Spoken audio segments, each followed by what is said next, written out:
네, 매주 금요일마다 전해드리는 사이언스24의 섹션 코너, 과학계 이슈 브리핑 시간입니다.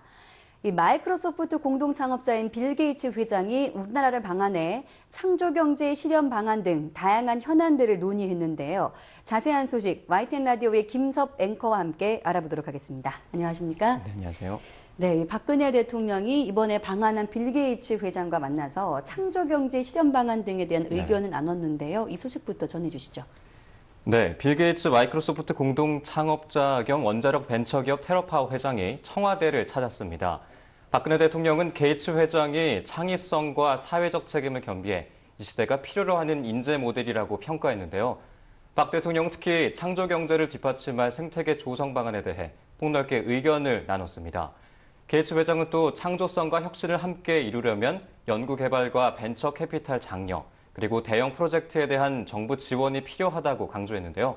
박 대통령은 4세대 원전 개발에 관심을 요청한 게이츠 회장에게 협력 계획이 좋은 방향으로 진행되길 바란다고 화답했습니다. 또 게이츠 회장은 앞서 국회 강연에서 한국이 공적 원조 수혜국에서 공여국으로 변모한 경험을 살려서 대외 원조에 적극 나서달라고 요청했습니다. 또 자원이 빈약한 한국이 원자력 분야에서 상당한 발전을 거뒀다며 4세대 원전의 돌파구를 만들 리더십 역할을 주문했습니다. 네. 또 이 빌 게이츠 회장이 우리나라의 차세대 원자로에 관심이 굉장히 많던데요. 공동 연구 진행하기로 했죠. 네, 그렇습니다. 마이크로소프트 창업자이자 테라파워사 회장인 빌 게이츠와 미래창조과학부 최문기 장관이 미래형 원자로 개발을 위한 상호 협력을 약속했습니다. 미래창조과학부는 최문기 장관과 빌 게이츠 회장이 한국 정부와 테라파워사가 협력해서 미래형 원자로 프로젝트를 진행하는 방안을 논의했다고 밝혔는데요. 빌 게이츠 회장은 전 세계적인 에너지 문제 해결을 위한 이른바 진행파 원자로를 성공적으로 개발하기 위해서 한국과 협력을 희망한다고 말했습니다. 이에 대해 최 장관은 진행파 원자로가 한국이 개발하고 있는 소듐 냉각 고속로와 기술적으로 유사하기 때문에 상호 협력으로 시너지를 창출할 수 있을 것으로 기대했습니다. 또 진행파 원자로와 소듐 냉각 원자로 모두 핵연료 교체 주기가 길어서 전력 생산을 경제적으로 할 수 있는 미래형 원자로의 일종입니다. 또한 창조경제 실현 방안에 대해서는 빌 게이츠 회장은 이른바 젊은 인재들에게 창의력과 기업가 정신을 끌어내야 하고 이를 위해 벤처 회사를 지원해서 경쟁력을 확보하도록 해줘야 한다고 조언했습니다. 네, 그럼 앞으로 에너지 문제가 어떻게 해결될지도 굉장히 궁금한 부분인 것 같습니다. 그렇습니다. 또 지난 23일 오전이었죠. 신월성 원전 1호기가 갑자기 가동이 중단돼 때 아닌 전력 경보가 발령이 됐는데요.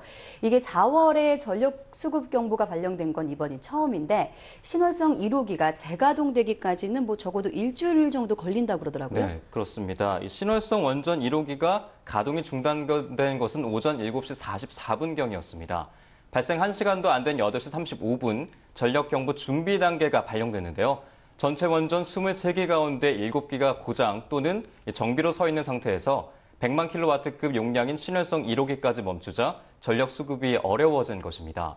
오전 11시 때에는 예비 전력이 360만 킬로와트까지 떨어져서 수급 경보 관심 단계 직전의 위기까지 갔습니다. 전력 수급 위기는 간신히 넘겼지만 잦은 원전 가동 중단 사고는 여전히 문제로 남아 있습니다.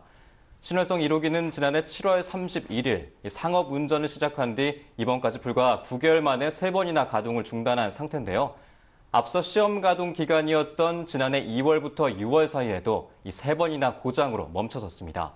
제어본 구동장치와 터빈 제어 설비 문제, 그리고 증기 발생기 수위와 발전소 제어 계통 오작동 등도 원인도 다양합니다. 원전이 재가동되려면 수리를 끝낸 뒤에도 원자력 안전위원회의 승인을 받아야 하기 때문에 빨라도 적어도 일주일은 넘게 걸릴 것으로 전망됩니다. 네, 사실 이게 상업운전 시작한 지 얼마 안 된 건데 이런 문제가 계속 나오고 있는데 그렇습니다. 또 국민 불안감이 높아지지 않을까 걱정이 됩니다. 빨리 재가동이 좀 이루어졌으면 좋겠네요. 그리고 또 나로 과학 위성을 국내 기술로 정밀 추적하는 데 성공했다는데 이게 어떤 기술을 말하는 건가요? 네, 이 참 대단한 기술 중에 하나인데요. 지난 1월이죠. 나로에 실려 발사된 나로 과학위성을 국내 연구진이 레이저로 정밀 추적하는 데 성공했습니다.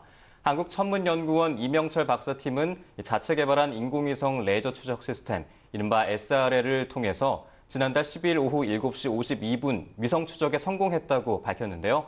SLR은 지상에서 위성체에 레이저를 발사하고 반사돼서 돌아오는 빛을 수신한 뒤에 시간을 계산해서 위성체까지의 거리를 측정하는 첨단 시스템입니다.